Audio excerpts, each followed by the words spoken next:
también las válvulas, hablamos un poquito de los grandes vasos, de como los componentes del tejido del corazón, hablamos del epicardio, del miocardio, del endocardio. Y empezamos a hablar de la irrigación del corazón, de las arterias coronarias, ¿cierto?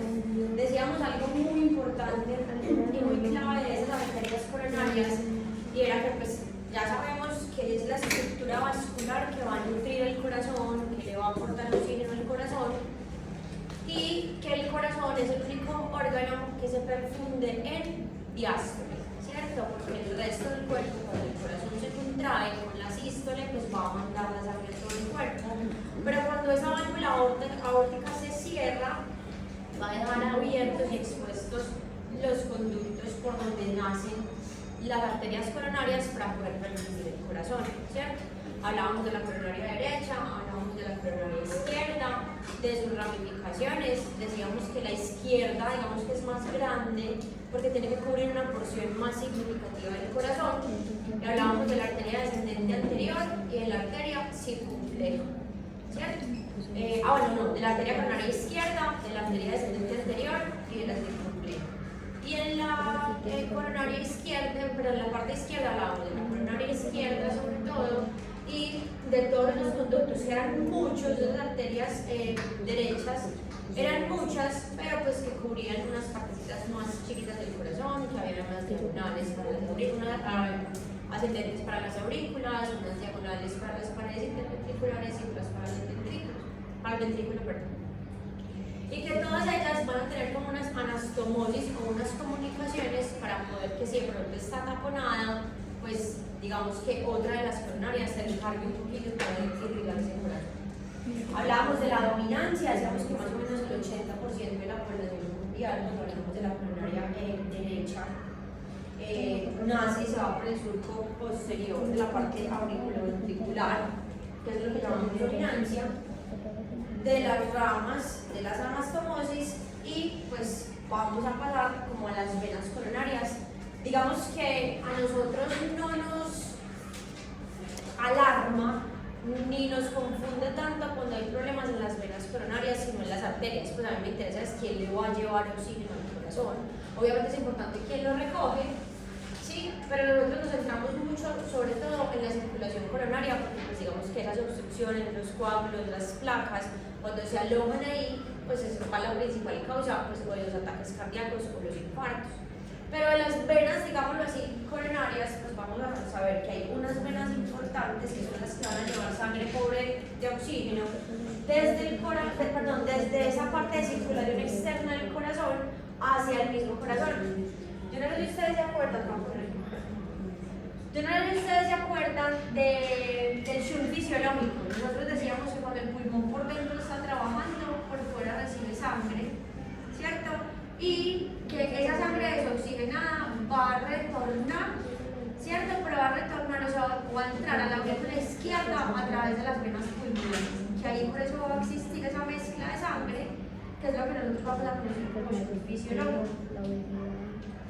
En la circulación coronaria, la sangre desoxigenada, que viene de oxigenar el corazón, sobre todo el tejido miocárdico, ¿sí? Ella vuelve al corazón, pero no hace parte del shunt, sino que ella vuelve directamente a la aurícula derecha. Entonces miren, se acaban las arterias coronarias, vienen todas estas venas coronarias y van a desembocar acá, directamente a la aurícula derecha, por debajo de la vena cava inferior. Entonces esa sangre no hace parte del shunt fisiológico, ¿sí? Porque como pasa a la aurícula derecha, pues va a pasar al ventrículo derecho y se va a ir a oxigenar normalmente sin ningún problema. Entonces no va a representar un porcentaje de sangre que no se va a oxigenar. O sea, ya vuelve realmente a reoxigenarse, a diferencia de lo que pasa con las estructuras vasculares que irrigan el pulmón, ¿cierto?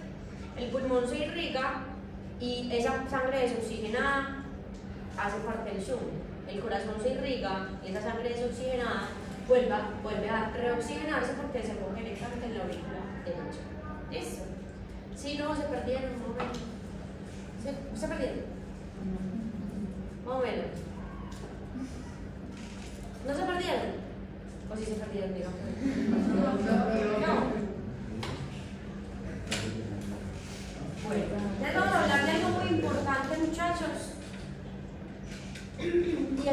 sistema eléctrico del corazón.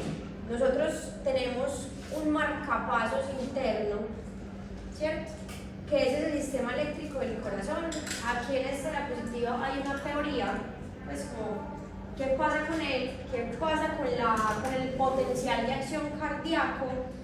Eso es importante entenderlo porque la clase pasada incluso nosotros empezamos a decir que el músculo, que nosotros tenemos unos tipos de músculos, el músculo liso, el músculo estriado y el músculo cardíaco, que tienen unas estructuras estriadas, pero también tiene las propiedades del músculo liso, que es un músculo automático, que no se contrae de manera voluntaria, sino que siempre se va a contraer de manera involuntaria toda la vida, gracias a esa sucesión continua, entonces, de contracciones para generar el efecto de bombeo, ¿cierto?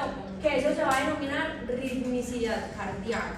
¿Por qué ritmicidad? Se supone que el corazón durante toda mi vida en condiciones fisiológicas normales, él es un órgano rítmico. A veces va más acelerado, a veces va menos acelerado, pero en condiciones fisiológicas normales él mantiene un ritmo regular. Más rápido, más lento, pero es regular. Cuando ya nosotros no hablamos de ritmicidad cardíaca, ya empezamos a mirar fallas o alteraciones en ese propio sistema eléctrico del corazón, como son las famosas arritmias, ¿cierto? A veces late más rápido, a veces más despacio, vuelve y sube, es irregular, yo no lo puedo ver en la onda de pulso de manera regular, sino que voy viendo unas variaciones ahí importantes. La contracción del corazón dura 15 veces más que las del músculo estriado, o sea, es para que poder generar el efecto de bombeo va a durar 15 veces más, ¿sí? Pero tiene una capacidad que no tiene el músculo estriado, muchachos, y es que tiene fibras mucho más resistentes a la fatiga, ¿cierto? Porque si no, cuando yo estoy haciendo ejercicio, pues mi corazón dice estoy fatigado y se para.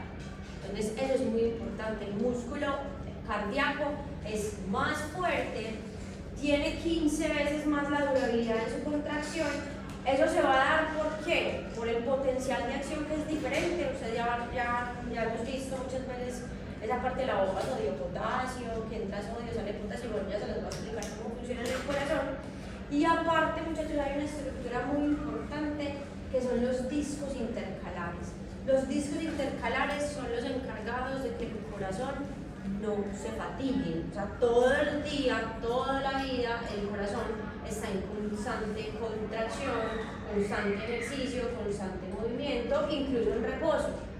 Entonces, ese corazón no se fatiga gracias a que nosotros tenemos ahí en esa célula del miocardio unos disquitos que se llaman discos intercalares y no van a dejar que el corazón pues, se pare por fatiga. Son unas uniones celulares que van a garantizar el acople electroquímico, mecánico y funcional. Entonces, a veces se contraen unas y trabajan, mientras estas se relajan, trabajan otras, para que pueda tener unos tiempos de reposo significativos y que el corazón siempre se mantenga entonces en una contracción constante. Continúo.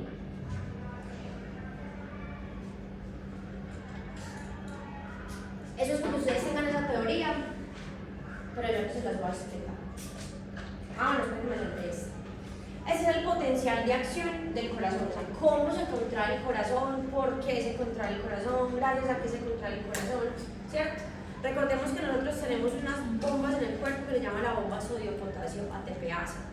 La bomba sodio-potasio ATPasa, es la que hace que nosotros podamos utilizar el ATP, ¿cierto? Que es la energía o la única forma de energía útil del cuerpo, porque hay ADP, AMP, ¿cierto? Pero para nosotros, para el cuerpo humano, para poder tener energía, en este caso esa energía en que se va a traducir en contractibilidad, ¿cierto? Necesitamos ATP. Y todas las células tienen como esa bomba sodio-potasio para efectos metabólicos, ¿cierto? Este es el medio intracelular. Sabemos que aquí predomina el potasio, en la parte extracelular predomina el sodio. Y cuando se genera el potencial de acción, nosotros sabemos que esa polaridad de esa membrana y de esa célula se va a cambiar para poder generar energía, ¿cierto? Voltaje y demás, para poder producir pues, ese potencial de acción y que se genere la contracción. Entonces se supone que la contracción cardíaca tiene unas fases que van desde la fase 0 a la fase 4. La fase 0 dice que es una fase de despolarización rápida, ¿sí? Se abren los canales de sodio, eso hace que el sodio empiece a entrar en la célula. ¿Listo? Si yo ya entro el sodio a la célula, yo en la célula, pues dentro de la célula y fuera de la célula, yo ya estoy cambiando el voltaje. O sea que yo ya estoy empezando a obtener energía. Eso es lo que pasa en esta fase 0. Entonces se abren los canales de sodio, el sodio empieza a entrar, y me empieza a cambiar la polaridad de la célula. Entonces se empieza a generar como el inicio de la contracción del corazón. Listo. Después de la fase 0, se abren los canales de potasio, el potasio que estaba dentro empieza a salir, ¿sí? Y ya se me va a revertir completamente la polaridad que hay. Dentro de la célula siempre hay más potasio, fuera de la célula siempre hay más sodio. Si yo empiezo a entrar el sodio y empiezo a sacar el potasio, estoy invirtiendo el potencial o la polaridad que tiene esa membrana. Entonces, empieza a salir potasio por los canales, luego ya se genera como una meseta, o sea que se mantiene la contracción. O sea, yo empiezo aquí a hacer la contracción, se mantiene la contracción, se relaja y otra vez vuelve a lo mismo. Gracias a esto entra sodio, empieza a salir potasio. Ya aquí el calcio juega un papel importante, porque acuérdense que si yo no tengo calcio, yo no tengo contracción muscular. O sea, el calcio es el que se encarga de ir a las fibras de actina y miosina para poder hacer que esas cadenas se desdoblen y que se pueda pegar la actina de la miosina y que se pueda generar la contracción. Si yo no tengo calcio, muchachos, yo no tengo contracción. Por eso ustedes han escuchado de pronto algunos medicamentos que le llaman bloqueadores de los canales de calcio o calcio antagonistas. ¿Sí? No, nunca en la vida. Bueno, entonces después hablamos de eso. El calcio, dejémonos ahí. El calcio entonces se encarga de hacer la contractibilidad o de mantener la contractibilidad muscular. Si yo no tengo calcio, no tengo contracción.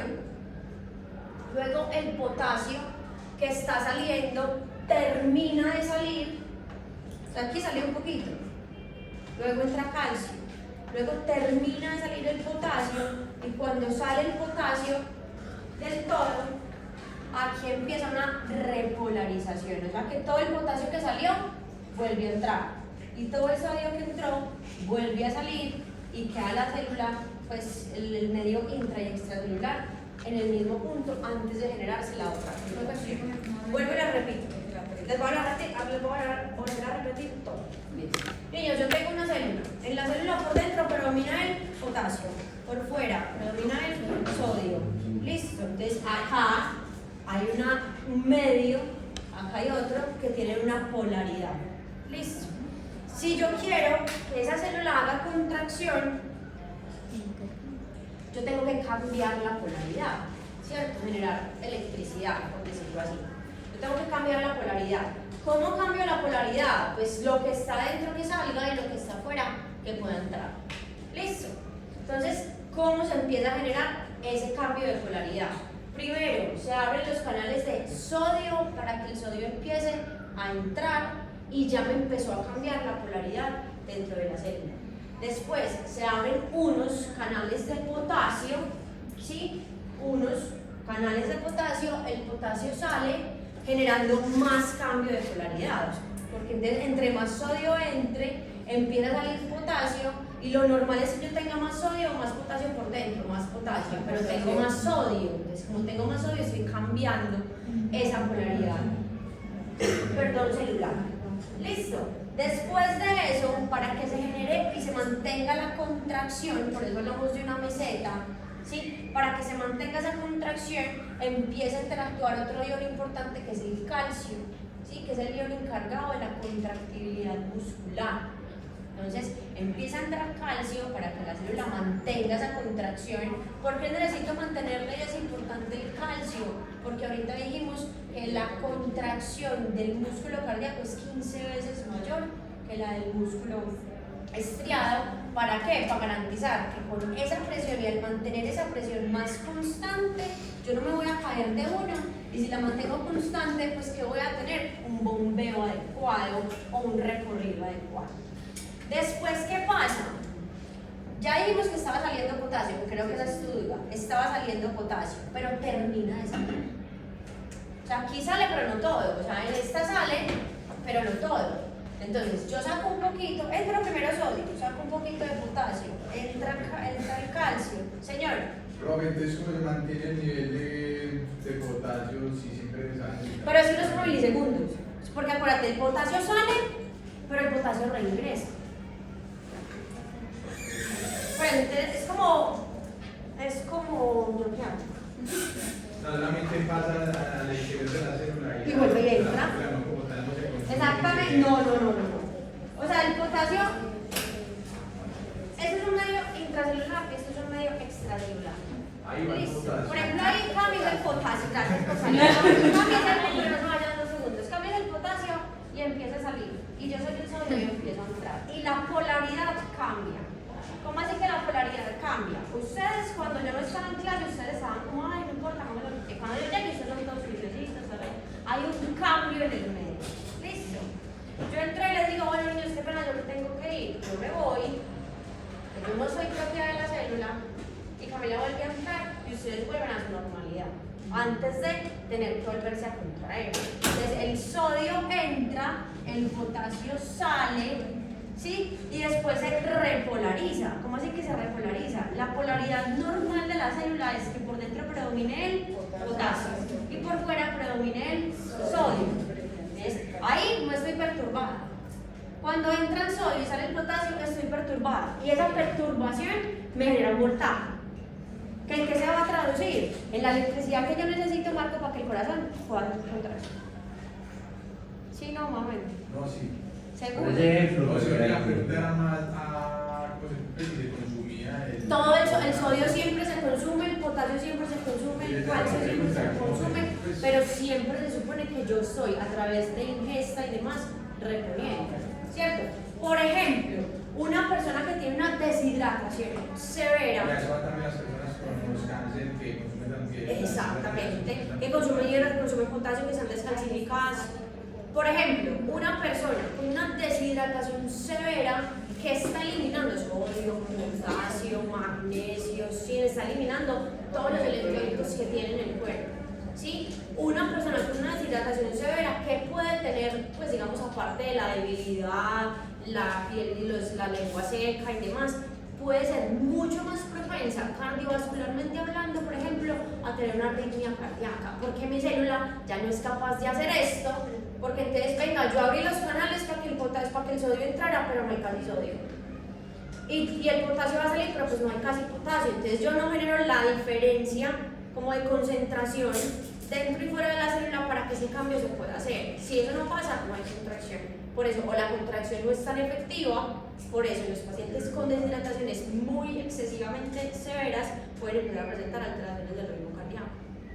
Entonces, si se consume, si se gasta, si se elimina, ¿sí? Acuérdense que nosotros, el riñón y demás, nosotros vamos o reteniendo o eliminando líquidos electrolitos a necesidad o cuando pues tenemos una condición no fisiológica o patológica, ellos también se van a eliminar porque somos de malas, ¿cierto? Pero se supone que con la ingesta y demás, pues nosotros reponemos esos valores. ¿Listo? ¿Sí, no? ¿Todavía no? ¿Más o menos? ¿Sí? Listo. Y en esa fase de reposo, entonces todo el potasio que salió vuelve a entrar, todo el sodio que entró vuelve a salir y la célula queda igual, ¿cierto? ¿Cuánto? Un ratico cortico porque se tiene que volver a contraer. Al volverse a intentar contraer, entonces yo me quiero contraer. ¿Listo? Me quiero contraer. ¿Qué tengo que hacer para que se contraiga? Abrir los canales de sodio y que el sodio empiece a salir. Que empiece a entrar un poquito de potasio. Que el calcio me ayude con la contracción. Que el potasio que está saliendo termine de salir y después que se revierta. Que todo el sodio que salió, que entró, vuelva a salir y que todo el potasio que salió, vuelva a entrar. Me quiero volver a contraer. Se abren los canales de sodio, empieza a entrar el sodio, empieza a salir el potasio, el calcio no mantiene la contracción, termina de salir el potasio, todo el potasio que salió vuelve a entrar, todo el sodio que entró vuelve a salir y me quiero volver a contraer. Eso pasa, y sigue pasando, y sigue pasando, y ¿Qué es lo que se sabe? O sea, que se requiere de todas las fases para poder hacer la contracción. Es que la contracción tiene 5 fases. La 0, 1, 2, 3 y 4. ¿Qué pasa con el calcio? Pues lo que sigue que el sodio sale y vuelve y entra en la Lo que pasa es que yo pensé que ustedes ya sabían cómo se genera la contracción muscular. O sea, actina, miosina, el calcio, que ellos son unas cadenas, que ellos se desdoblan, que el calcio se pega. De pronto sí, pero ya. Pero me pueden decir, no lo he visto, o sea, no pasa nada. Sí, pero no nos acordamos. Exacto, cuando se habla, uno dice, sí lo he escuchado. Eso no pasa nada, eso es muy fácil de resolver. Eso es muy fácil de resolver, porque es que si nosotros no entendemos eso, muchachos, si nosotros no entendemos eso, hacernos la idea para empezar a hablar de medicamentos es un poquito más difícil. Entonces, pero yo busco un video que hable de eso, pues lo paramos y se les explico.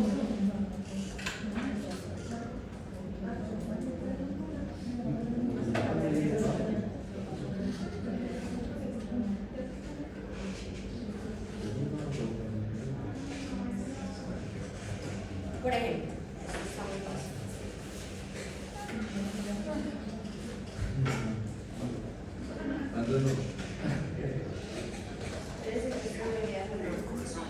Pero debería sonar comprende células cardíacas y no cardíacas.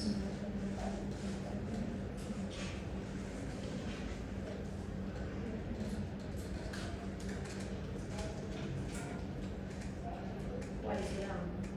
Este. Y ahora lo soy.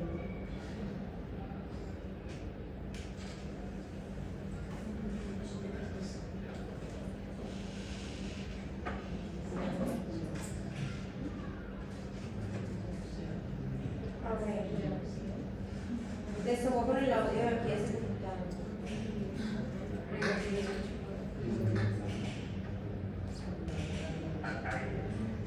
Los miocitos están compuestos de una base de actina.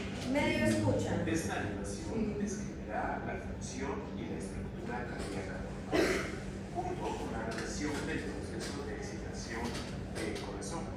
El miocardio comprende células cardíacas y no cardíacas. Las células cardíacas comprenden aproximadamente 70% de la masa muscular del corazón. Tiene una matriz de colágena que actúa como soporte. La sangre fluye en cada miocito de forma individual a través de la vascularización proximal a ellos.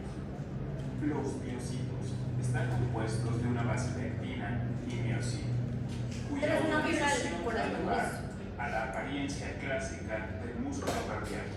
Hay dos organelos prominentes dentro de los miocitos: las mitocondrias, que producen energía, y el retículo endoplásmico, que maneja los depósitos de calcio dentro de la célula. La contracción cardíaca se inicia cuando el calcio extracelular se mueve hacia el interior de la célula por los canales defendiendo el voltaje de calcio. El calcio que entra a la célula dispara la liberación del calcio del receptor por un proceso conocido como disparo calcio, liberación de calcio. El calcio del retículo sarcoplásmico se une a los filamentos de actina. Por lo tanto, inicia la contracción de los sarcómeros. Al final de la secuencia de contracción, el calcio se sale de los filamentos y es transportado al interior por la bomba de calcio al retículo sarcoplásmico en su membrana. La contracción cardíaca llevada a cabo por los filamentos de actina y miocina, mostrados en amarillo y morado, y los puentes de miocina que se proyectan en filamento grueso, mostrados de café. En el músculo cardíaco relajado, la conformación de troponina y tropomiosina previene que la actina interactúe con los puentes de miocina, dando como resultado que la actina sea incapaz de interactuar con los puentes de miocina, contenedores de ligaduras para ATP. En el músculo cardíaco activado, el calcio se une a la troponina, que genera complejos de tropomiosina, a una combinación mixta que permite la interacción con los puentes de miocina. La miocina ATPasa en las cabezas de miocina hidroliza el ATP.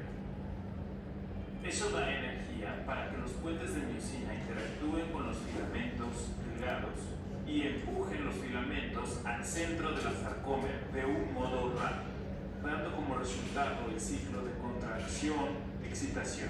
Este proceso de excitación-contracción se hace irregular en la hipertrofia cardíaca e insuficiencia cardíaca Ustedes miren, por ejemplo, simplemente este video. o la conformación del trombón. Esa es la célula, pues como una célula de un cardiomiocito. ¿Listo? Tenemos entonces estos son unos filamentos. Tenemos la actina y la miosina. Cuando el calcio se pega a estos filamentos, muchachos, lo que hace es que libera esos puentes. O sea, el calcio hace que eso se mueva y se exponga. ¿Sí? Si no hay calcio, la actina y la miosina no se pueden pegar. ¿Listo? Por eso el calcio es el que hace la contracción muscular. Y nosotros tenemos canales calcio dependientes para la contracción muscular. ¿Sí? Si yo no tengo calcio que se deposite aquí, no se desdobla, digamos así, la cadena y no nos podemos pegar la actina de los puentes de miosina para poder hacer la contracción. O sea, es que lo que hace la contracción es la unión de la actina y la miosina cuando estas cadenas se pegan aquí y empiezan a cortar la fibra muscular. Listo, entonces, si esto, para que esto funcione, en esta célula tiene que empezar a salir el potasio, tiene que empezar a entrar el sodio para generar un cambio de voltaje. Listo. Aparte de generar un cambio de voltaje, tiene que entrar el calcio para que pueda desplegar esas cadenas, la actina y la miosina se puedan pegar y la célula se pueda contraer. Entonces, si yo no tengo potasio, tengo muy afectada la contracción. Si yo no tengo calcio, yo no puedo generar la contracción, y si no tengo sodio, no puedo generar potencial de acción en la membrana. Por eso las alteraciones hidroelectrolíticas son tan importantes para cualquier funcionamiento del cuerpo, incluido el corazón. Listo. Vaya, les voy a contar un ejemplo. Mi abuelita, cuando tenía más o menos 90 años, ella era diabética y tenía un montón de cosas, pero un día llegamos a la casa y ella tenía una frecuencia cardíaca por ahí de 26 latidos por minuto. Obviamente no se podía mover, fatiga, pensamos que era el azúcar, pues se la llevaron para la cardiovascular, que en ese momento se llamaba cardiovascular, la cardiovit. Se la llevaron para allá y lo que tenía era un exceso de potasio. Eso no sabe, pero pues muy bueno, mucha contracción. ¿Sí? Pero el exceso de potasio, muchachos, ¿por qué para también el corazón? Pues uno dice, pero si tiene mucho potasio, pues se supone que el potasio ayuda a la contracción, no debería tener esta taquicardia. Pues es como lo que siempre nos han dicho, que el potasio ayuda a la contracción muscular. Si yo tengo demasiado potasio en la sangre, quiere decir que entre más potasio tenga yo acá, muchachos, entre más potasio tenga acá, o sea, si yo normalmente tengo mucho dentro, poco afuera. Pero si yo tengo el que tengo adentro y afuera tengo un montón, yo estoy generando una diferencia. Entonces, si yo no genero diferencia, el potasio no sale. Y si el potasio no sale, pues no le voy a dar espacio para el sodio entrar, entonces no tengo contracción. Por eso la frecuencia cardíaca empieza a disminuir. Entonces, los aumentos de potasio o las disminuciones de potasio, los aumentos de sodio, las disminuciones de sodio me pueden generar muchos problemas corporales, como ya sabemos, que la deshidratación, que entonces la debilidad, un montón de cosas, incluidos los problemas que, muchachos, a nivel de las estructuras de funcionamiento eléctrico del corazón o de contractibilidad del corazón. ¿Sí? Entonces, ya saben por qué necesito el calcio. Si yo no tengo calcio, yo no puedo tener contracción. Ahora hablemos un tris, porque yo igual creo que ya les voy a tener que explicar, pero me parece muy bien. Esos medicamentos, hay medicamentos que se llaman calcio antagonistas. Ustedes recuerdan que una vez hablamos del gasto cardíaco y nosotros decíamos que es volumen sistólico multiplicado por frecuencia cardíaca. Y que si yo tengo una enfermedad que me tumba el gasto cardíaco, por ejemplo, me tumba el volumen sistólico, mi cuerpo ¿cómo trata de compensar? A punta de frecuencia cardíaca. O sea, empieza a hacer taquicardia. Pero yo no puedo someter a una persona todos los días de su vida a que en reposo y en cualquier momento tenga 120, 140, 160 latidos por minuto para compensar ese volumen sistólico que está reducido. Entonces, uno de los medicamentos que tiene ese paciente cardíaco son bloqueadores de los canales de calcio, porque si yo bloqueo los canales de calcio, no dejo que la actina se pegue tan fácil en la miocina, entonces no hay tanto aumento de esa frecuencia cardíaca. Esos son unos de los medicamentos. Otros, beta bloqueadores. Otros, pero pues luego vamos a hablar un poquito más de los medicamentos. ¿Les queda un poquito más claro? ¿No? ¿Más o menos? ¿Sí?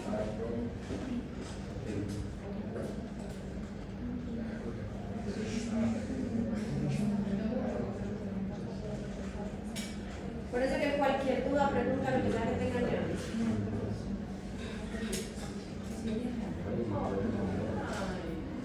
Esa diapositiva es para que ustedes la tengan ahí en texto, ¿cierto? Pero pues yo les voy a explicar mejor. Esa diapositiva se resume en esta imagen y en esto que yo les tengo acá. ¿Listo? Acabamos de decir que el sistema eléctrico del corazón es el marcapasos intrínseco del cuerpo, por el cual pues el corazón automáticamente por el sistema nervioso central pues va a hacer eso, o el sistema nervioso autónomo más bien, empieza a hacer su contracción y mantiene su frecuencia cardíaca, ¿cierto? Recordemos que entonces ese impulso se va a originar en una parte importantísima para nosotros que se va a llamar nodo sinusal o nodo atrial o nodo sinoatrial. Sí, porque acuérdense que las aurículas también las conocen como atrios, entonces pues sinusal, atrial, que está en la aurícula, en la parte epicárdica, acuérdense que es epicardio, miocardio, endocardio. En la parte epicárdica, por la parte anterior de la entrada de la vena cava superior. ¿Sí? Ahí se va a alojar el nodo sinusal. El nodo sinusal, muchachos, lo que va a hacer es va a generar el impulso y a través de un montón de ramificaciones y fibras, pues lo que va a hacer es que esa contracción se pueda generar en todo el cuerpo. Entonces, el impulso nace del nodo sinusal, ¿sí? Ese impulso va a hacer que por el tracto internodal anterior y a través de las de Bachmann se pueda producir la contracción de ¿quién? De la aurícula derecha y de la aurícula izquierda. Una vez pasa ese estímulo, para que se contraigan las aurículas, el estímulo sigue hacia un segundo nodo o nódulo que se llama el nodo o nódulo auriculoventricular. ¿Por qué? Porque está como entre las aurículas y los ventrículos. Listo. Ese impulso está ahí para empezar a generar la contracción de los ventrículos, pero ese estímulo o el impulso eléctrico va a seguir un recorrido a través de las de His, que tiene dos ramas, una derecha y una izquierda, y tiene otras ramificaciones más chiquiticas que son todo el complejo de, la gente le dice Purkinje, Purkinje, bueno, le dicen de un montón de formas, Purkinje, como ustedes le quieran decir, ¿cierto? Las fibras o la red de Purkin para que toda la pared de los ventrículos pueda generar una contracción uniforme. Pues eso es lo que en teoría, el recorrido que en teoría hace ese sistema eléctrico del corazón. ¿Qué son estas cosas que yo les tengo acá, muchachos? Estas son las frecuencias a las que trabaja ese sistema eléctrico del corazón. Entonces, les voy a poner un ejemplo. El impulso, ¿de dónde debería salir fisiológicamente y normalmente? Del nodo sinusal. ¿Listo? El nodo sinusal está creado como marcapasos del cuerpo para decir, yo voy a marcar una frecuencia de contracción entre 60 y 100. O sea, yo en un minuto voy a mandar entre 60 y 100 impulsos. ¿Listo? Que si ustedes ven, 60-100 es el valor normal de la frecuencia cardíaca de un paciente en reposo. O sea, eso es lo que hace el cuerpo. Pero hay condiciones, muchachos, patológicas que hacen que el nodo sinusal no funcione. Entonces, si el nodo sinusal no funciona y nadie es capaz de decir, venga, como usted falló, yo le ayudo, entonces todo mundo se moriría. Ya, listo. Entonces tenemos como un backup. No, es que no funciona el nodo sinusal. ¿Cuál es el que sigue después del sinusal? El auriculoventricular. Entonces, el auriculoventricular tiene una capacidad de mandar impulsos o esas señales del sistema eléctrico del corazón, pero entre 40 y 60. Listo. Entonces, yo nodo sinusal entre 60 y 100. El auriculoventricular está esperando la señal del sinusal y nunca llega. Entonces, como no llega, dice, muchachos, yo no puedo ayudarles con la contracción de 60 a 100, pero yo les ayudo con una contracción entre 40 y 60. Bueno, pues todavía es pasable, pero no, se daña el auriculoventricular. Entonces, si se daña el auriculoventricular, el haz de His dice, venga, yo les ayudo. Yo me empiezo a contraer, pues. Pero ya no puedo ni a 60 100, ni a 40 60. Yo lo que puedo hacer por ustedes, muchachos, es contraerme o mandarles impulsos a una frecuencia de 20 a 40 latidos por minuto. Y si se daña el haz de His, ¿sí? El complejo, las fibras de Purkinje y demás, dice, bueno, yo les ayudo, pero yo me puedo contraer menos, pues yo puedo mandarles el impulso menos de 20. Eso es importantísimo, muchachos, porque cuando nosotros empezamos a ver alteraciones del ritmo, nosotros empezamos a ver los electrocardiogramas, empezamos a mirar, por ejemplo, si el paciente tiene o no tiene ritmo sinusal, por ejemplo. Si el paciente no tiene ritmo sinusal, usted ahí ya de entrada, usted dice, fijo, ese corazón no está latiendo a 60-100. O sea, debe estar más o menos en reposo, latiendo en 40-60. ¿Por qué? Porque el impulso no está saliendo del nodo sinusal, sino que posiblemente están saliendo del nodo veno. Entonces, en esos deportistas, ¿qué pasa con eso? Tapo. Los deportistas pueden tener algo que se llama bradicardia sinusal. Listo. Entonces ellos tienen bradicardia sinusal porque como yo estoy acostumbrado a entrenar, pero no solo pasa como que yo voy 3 veces a la semana al gimnasio, yo voy 5 días al gimnasio, 1 hora. Eso pasa en los deportistas de alto rendimiento, que entrenan 6 días a la semana, de 4 a 6 horas diarias. El corazón pasa unos tiempos demasiado significativos con inactividad física. Entonces el cuerpo empieza a generar adaptaciones y modificaciones al ejercicio, ¿cierto? Una de las adaptaciones que a todos nos da el ejercicio es que usted le da taquicardia, se le aumenta la presión arterial, la frecuencia respiratoria. Esas son adaptaciones, pero modificaciones al ejercicio es que el corazón de ese deportista dice, nosotros no podemos llegar con 4, 5, 6 horas de entrenamiento todos los días a nuestra frecuencia cardíaca máxima. Nosotros tenemos que empezarnos a adaptar a que en ejercicio nosotros cumplamos un porcentaje de esa frecuencia cardíaca, pero no máxima, porque se revienta el corazón de ese paciente. Entonces, con las adaptaciones al ejercicio a mediano y largo plazo en esos deportistas de alto rendimiento, el corazón en reposo tiende a ser bradicardia, tiende a hacer latir 55, 50, 45 latidos por minuto más o menos, pero es sinusal. O sea, tú miras el electrocardiograma de un adulto, que aquí no se ve, digo mal que cierto, casi nunca se ve así. ¿Qué entonces qué es? Así. ¿Cierto? En un paciente con bradicardia sinusal, ¿sí? Igual yo tengo onda P, QRS, T, pero se demora más en hacer el otro latido, se demora más en hacer el otro latido, pues, pero onda P, QRS. Pero yo en el electrocardiograma, yo veo que tiene onda P, yo veo que tiene onda P, tiene onda P, tiene onda P. Si yo tengo onda P, el impulso de dónde está saliendo? Del nodo sinusal. Si yo me encuentro en el electrocardiograma, que sea así, dame un segundo, y no tengo onda P, yo ya digo, eso no es sinusal. El impulso está saliendo de otra parte, de aquí, todavía no sé. Dime. Entonces, por ejemplo, la onda siguiente es el nodo ventricular. O sea, sigue ese orden. Es que ya vamos a llegar allá. Suelta. Este es el objetivo. que ya les voy a explicar lo del diagrama de Wiggers. Pues, ¿qué es la onda P? ¿Qué significa el QRS? La T, todo eso ya les voy a explicar. Listo. Entonces, niños, las frecuencias cardíacas en reposo, eso sí o sí es en reposo, no es en actividad física.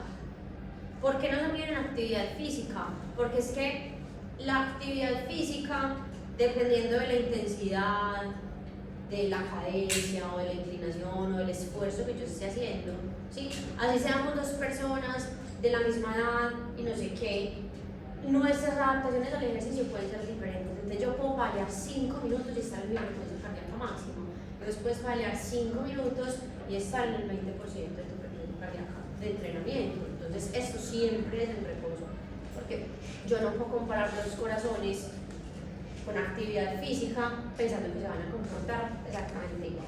¿Listo? Entonces, eso es muy importante para nosotros, muchachos.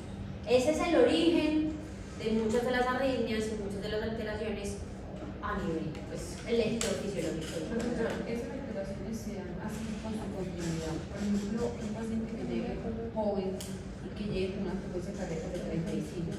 Lo que pasa es que hay que hacer daño no. Lo que pasa es que ahí, Cari, ya hay que entrar a hacer estudio electrofisiológico, ¿cierto? Porque hay que mirar es el electrocardiograma de ese paciente cómo está, ¿cierto? Y qué alteraciones en cuáles de las ondas tiene, ¿sí? Yo creo que yo por ahí tengo un librito, pues como un PDF, creo, de como electrocardiograma básico, pues yo sí los puedo compartir. Pero igual aquí vamos a ver algunas cosas distintas. Antes de pasar a esa diapositiva, niños, vamos a hablar de lo que estaba diciendo Lu, de las ondas del corazón.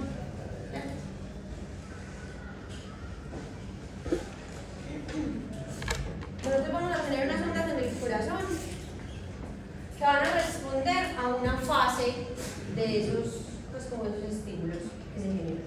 ¿Listo? Se las voy a pintar primero.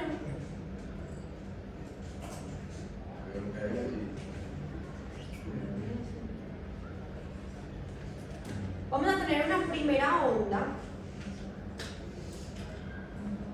que se va a llamar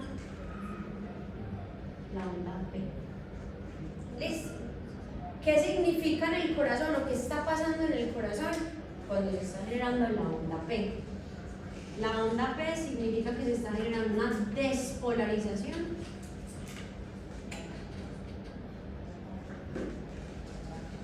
auricular. Listo. Luego hay un complejo aquí que se llama el complejo QRS.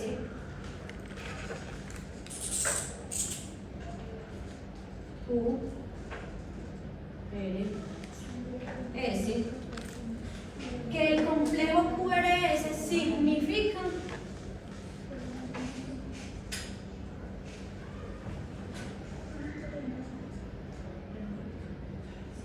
despolarización ventricular. Y luego hay una onda que se llama la onda T. ¿Qué es esta? La onda T, que significa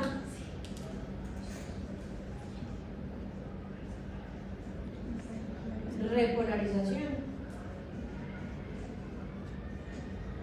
ventricular.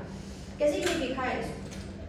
Cuando se genera la despolarización auricular es porque se está generando una contracción auricular. ¿Para qué se genera la contracción auricular? Para que la sangre pase de las aurículas a los ventrículos. ¿Listo? Después se genera una despolarización ventricular para que pueda existir una contracción muy bien ventricular, ¿sí? Y pueda salir la sangre o para los pulmones o para el cuerpo. Y después esa célula que estaba así contraída pues se repolariza, o sea que todo el potasio que salió vuelve a entrar, todo el sodio que salió vuelve a salir, ¿sí? Y la célula se relaja. Y eso vuelve y pasa, vuelve y pasa, vuelve y pasa. Creo que usted se comió un pedacito que es la repolarización auricular, porque las células no se quedan, las aurículas no se quedan siempre contraídas. ¿Qué pasa con la repolarización auricular? La repolarización auricular en condiciones normales, ¿sí?, está camuflada detrás del complejo QRS. ¿Qué gasta más energía? ¿Que la aurícula se relaje o que el ventrículo se contraiga? Que el ventrículo se contraiga. Entonces, por eso siempre, casi en los electrocardiogramas normales, que uno ve normales, uno nunca ve repolarización auricular. ¿Por qué uno no ve repolarización auricular? Porque cuando ella se está repolarizando, pues está despolarizando el ventrículo y está contrayendo. ¿Listo? Por eso no se ve en condiciones normales. ¿Listo? Luego está la T, que es esa repolarización, entonces se contraen las aurículas, se contraen los ventrículos mientras se relajan las aurículas, ¿sí? Y se relajan los ventrículos para que vuelvan y se contraen las aurículas, mientras se relajan, se contraen los ventrículos, se relajan los ventrículos, y eso sigue pasando, sigue pasando, sigue pasando, sigue pasando. Mientras pasa eso, por ejemplo, mientras pasa eso es lo que nosotros vamos. Entonces se abre, empieza a entrar el sodio, sale el potasio, ¿cierto? Entra el calcio y para repolarizarse y volverse a relajar tiene que terminar de salir el potasio, de salir el sodio, entrar el potasio y quedar. Vuelve y sale el potasio, entra el sodio, a que se contraiga sale el potasio, se mantiene por la entrada de calcio para generar la contracción.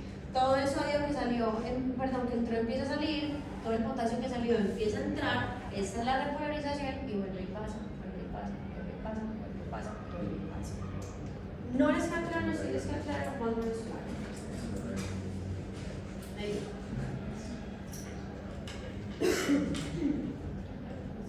Y al principio de la semana pasada nosotros hablábamos de un diagrama que se llama el diagrama de Wiggers. El diagrama de Wiggers es muy viejito, pero que todavía se utiliza como para explicar lo que yo ausculto, lo que se ve en el electrocardiograma, el volumen y la presión. ¿Listo? Entonces, nosotros todavía no vamos a hablar mucho de auscultación cardíaca, pero sí nos vamos a centrar mucho en el electrocardiograma, en el volumen y en la presión. Vamos a ver ahorita una parte chiquitica, cortica, que se llama ciclo cardíaco.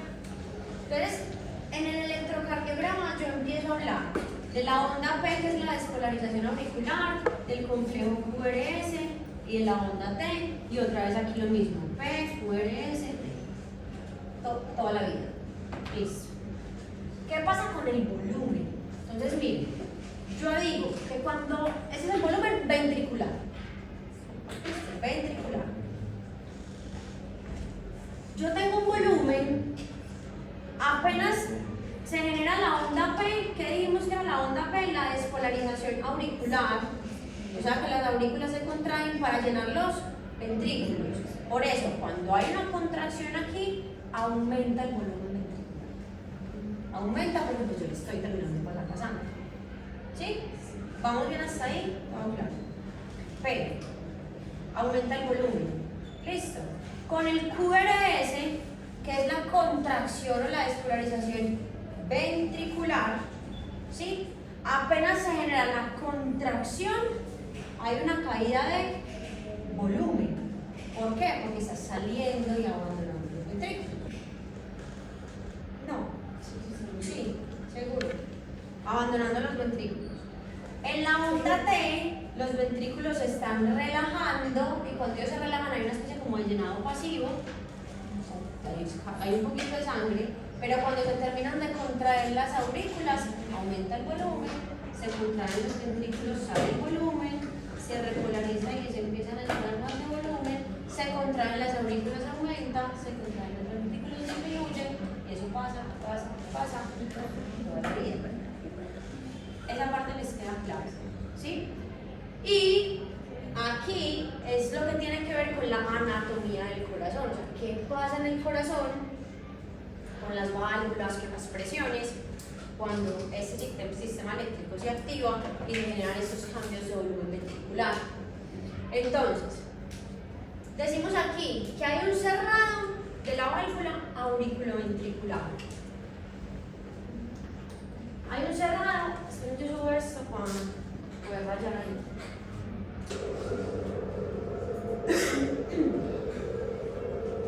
Decimos entonces que la válvula auriculoventricular se cierra, ¿sí? No, espera.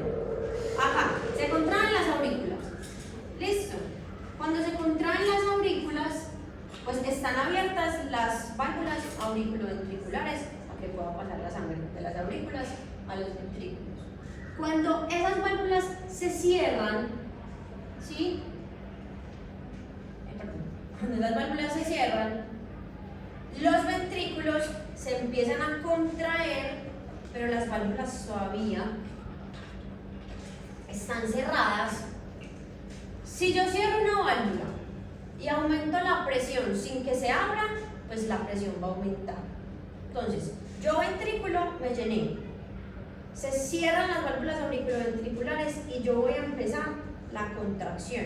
Si yo empiezo la contracción, pero todavía no se abren las otras válvulas, la presión sí o sí se eleva, pero no hay salida de sangre todavía.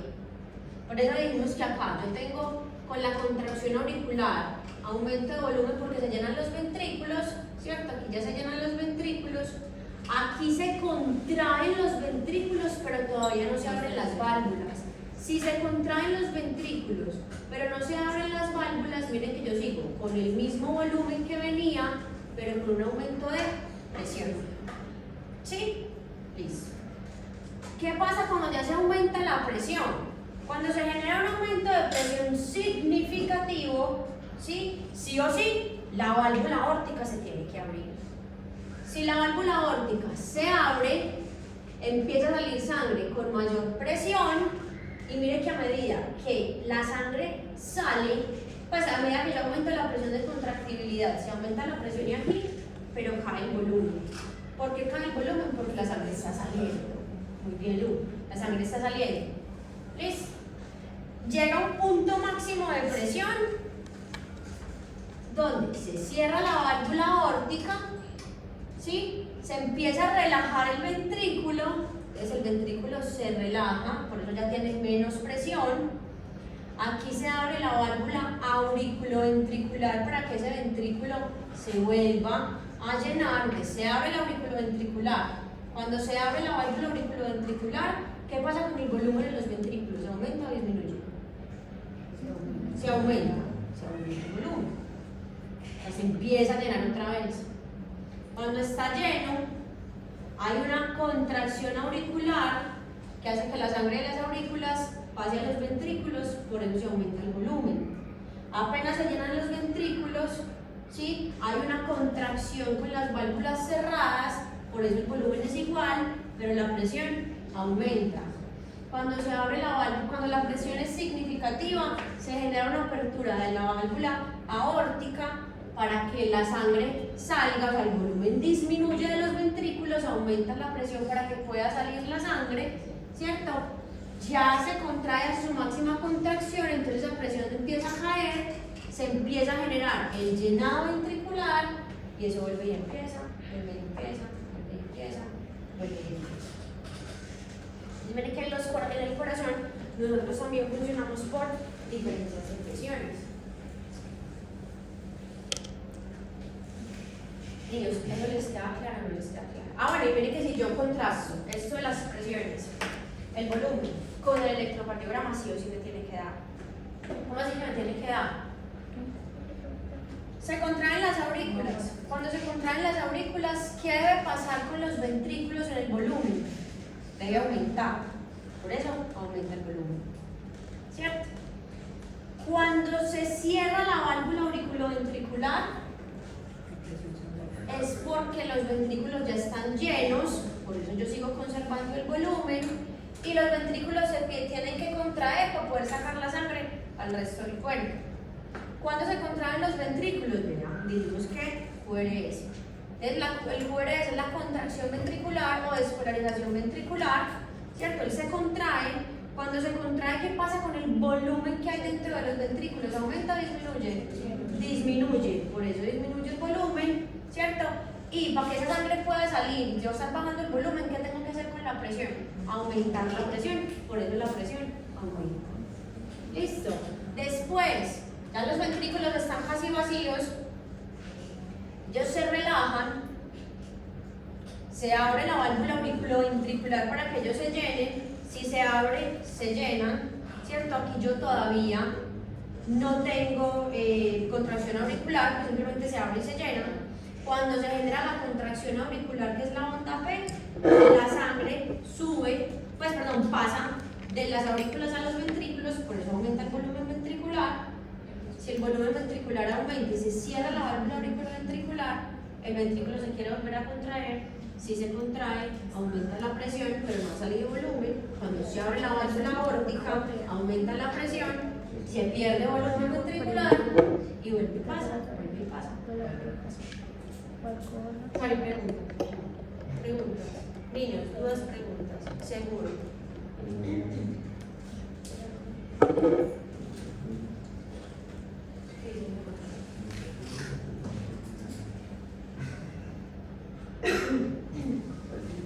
Y para terminar esto, muchachos, que ya se me va a reventar la garganta. Vamos a hablar de dos cositas que son el ciclo cardíaco y unas propiedades del corazón, pero pues son poquitas. Si uno coge todo esto y lo trata de entender con la imagen anterior, sí o sí tiene que dar. ¿Listo? Entonces, digamos que se genera una sístole auricular, que era lo que hablábamos ahorita, que es la onda P, que es el llenado, el vaciado auricular. ¿Listo? Entonces, la sístole auricular, ¿qué hace? Que se abra la válvula auriculoventricular para que la sangre pueda pasar de las aurículas a los ventrículos y se aumente el volumen de los ventrículos. ¿Cierto?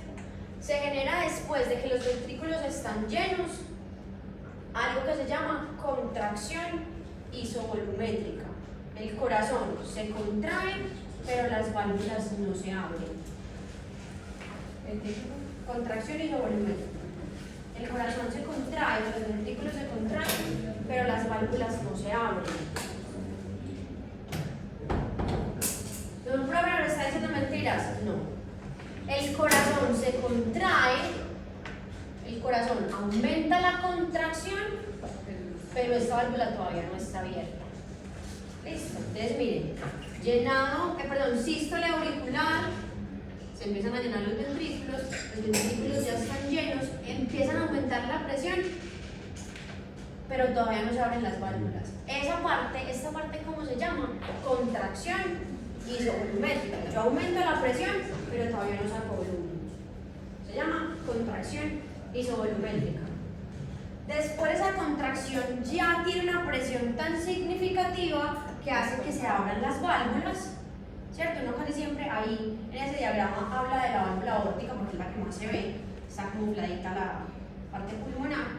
Entonces se genera el fenómeno de eyección, o sea, sale la sangre, disminuye el volumen, aumenta la presión, ¿cierto? Se genera el QRS por la contracción ventricular. Después hay un fenómeno que se llama relajación isovolumétrica, las cámaras del corazón se relajan, eso produce un llenado ventricular pasivo. ¿Cómo así que pasivo? Se empieza a relajar y empieza como a succionar. Después de ese llenado ventricular pasivo hay uno activo, que ¿cuál es el activo? La sístole auricular, que la sístole auricular viene siendo la onda P. El aumento de la contractibilidad es entonces esa es la onda P. Vamos a hacer por ejemplo aquí así P, QRS, T. Listo. Aquí hacemos P, QRS, T. Aquí hacemos P, QRS, T. Aquí P, QRS, T. Y aquí QRS, T. Listo. Sístole auricular, estamos en onda P. ¿Por qué en onda P? Porque las aurículas se despolarizan, o sea,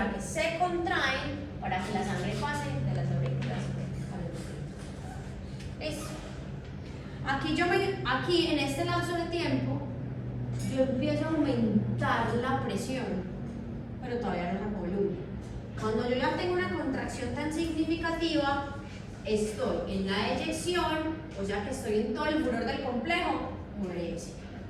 Es la despolarización ventricular o la contracción ventricular, ¿cierto? Él se relaja, o sea que se repolariza.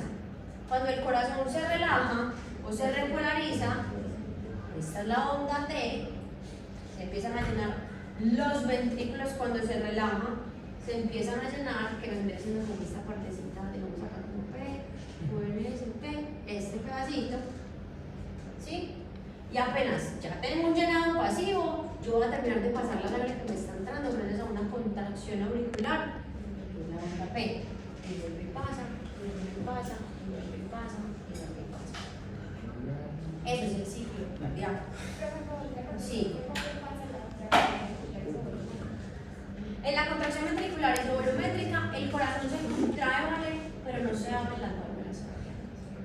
Entonces, yo empiezo como a hacer así, yo empiezo a aumentar la presión. Mira que si tú te devuelves 2 segundos a esa imagen anterior, yo empiezo a aumentar, vale, 2 segundos aquí. Yo empiezo a aumentar contracción, pero todavía no me ha caído el volumen. Entonces tú aumentas contracción, o sea, tú quieres hacer esto, entonces ¿qué pasa con la presión? Aumenta.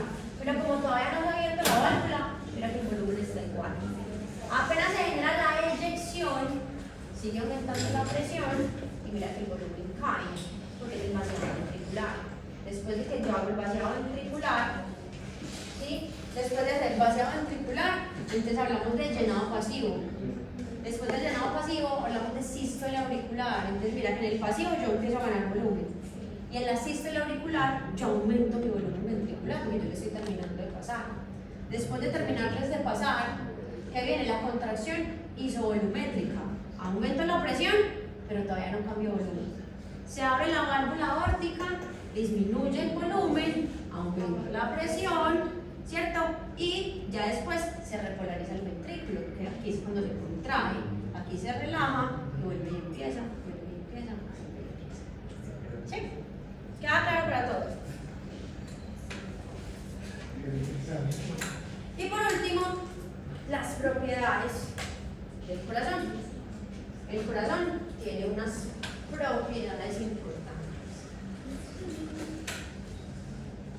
Se llama vasmotropismo, hipnotropismo, cronotropismo, lucitropismo y dromotropismo.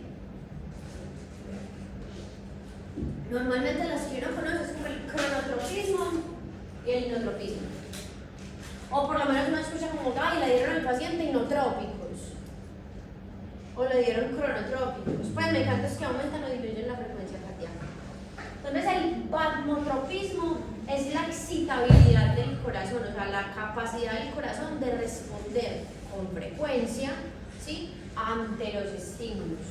Sea un estímulo, por ejemplo, del sistema nervioso para liberar adrenalina o noradrenalina por el sistema simpático, que lo vimos la clase pasada, como cuando uno lo van a atracar. Entonces yo tengo que correr. Entonces esa excitabilidad del corazón que me aumenta, me está aumentando por un estímulo que se llama liberación de adrenalina por el sistema nervioso simpático. O sea, la capacidad de responder a estímulos se va a llamar vasmotropismo. El hipnotropismo me va a determinar, perdón, la capacidad de contracción de ese músculo cardíaco. Por eso cuando un paciente está hipotenso, cuando un paciente está en shock, cuando un paciente tiene hipovolemia o disminución del volumen y demás, le empiezan a poner medicamentos o le empiezan a poner volumen, ¿sí? Y no solamente volumen para reemplazar o mejorar esa volemia, sino que le ponen medicamentos inotrópicos para que pueda mejorar esa fuerza de contracción. Si yo pongo medicamentos inotrópicos, por ejemplo, muchachos, yo estoy aumentando volumen sistólico, entonces yo mejoro gasto cardíaco, por ejemplo. Entonces, El inotropismo es la capacidad de contracción del músculo cardíaco. Es cualquier medicamento inotrópico me aumenta el volumen sistólico, me aumenta la fuerza de contracción. Por lo general se buscan para aumentar presión arterial, porque entre más yo haga contracción, pues más presión estoy sacando. El inotrópico aumenta el volumen Sistólico. sistólico. Hay inotrópicos positivos, hay inotrópicos negativos, pero por lo general utilizamos los positivos. El cronotropismo es la frecuencia cardíaca. Hay medicamentos que me incrementan la frecuencia cardíaca, hay medicamentos que me disminuyen la frecuencia cardíaca. Por ejemplo, los betabloqueadores. Los betabloqueadores disminuyen la frecuencia cardíaca. Los bloqueadores de los canales de calcio disminuyen la fuerza de contractibilidad, pueden también disminuir la frecuencia cardíaca. Ahí hablamos de los roles, el metoprolol, el propanolol, el carbedilol, todos esos medicamentos. El dromotropismo es la conducción de impulsos mediante el sistema excitoconductor, o sea que tiene todo que ver con el sistema eléctrico del corazón. Y el lucitropismo, que casi nunca se habla de esa propiedad, ¿cierto? Pero el corazón, así como tiene una capacidad contráctil, tiene que tener una capacidad de relajación y recuperación, porque si no la célula no vuelve a reposo y no, pues, no puede generarse ese descanso, volver a contraerse, volver a relajarse, volver a contraerse y volver a relajarse. Cuando empecemos a hablar, yo voy a mirar entonces si para la próxima clase que tenemos ahí, pues según lo que yo les dije, como algo de una actividad o un taller, voy a mirar si les preparo también como una clasecita donde empecemos a hablar de medicamentos. Son poquitos los medicamentos, o sea, son como 6 o 7 grupos grandes de medicamentos cardíacos, pero yo creo que para ustedes es muy útil, porque si nunca los han visto, entonces ustedes saben como que aumenta la presión o baja la presión, pero ¿por qué? O sea, no sabemos si yo utilizo un IECA o un ARA2, porque no sé cuál de los medicamentos utilizar. Yo no sé si utilizar beta bloqueadores o bloqueadores de canales de calcio, entonces la próxima clase yo trato de hacerles como unos cuadritos de eso para que hagamos taller y demás, pero también empecemos a tener una introducción a eso antes de que empecemos a ver toda la parte cardíaca. ¿Les parece? Sí, pues muchas gracias. Pero esos exámenes están Sí, ya.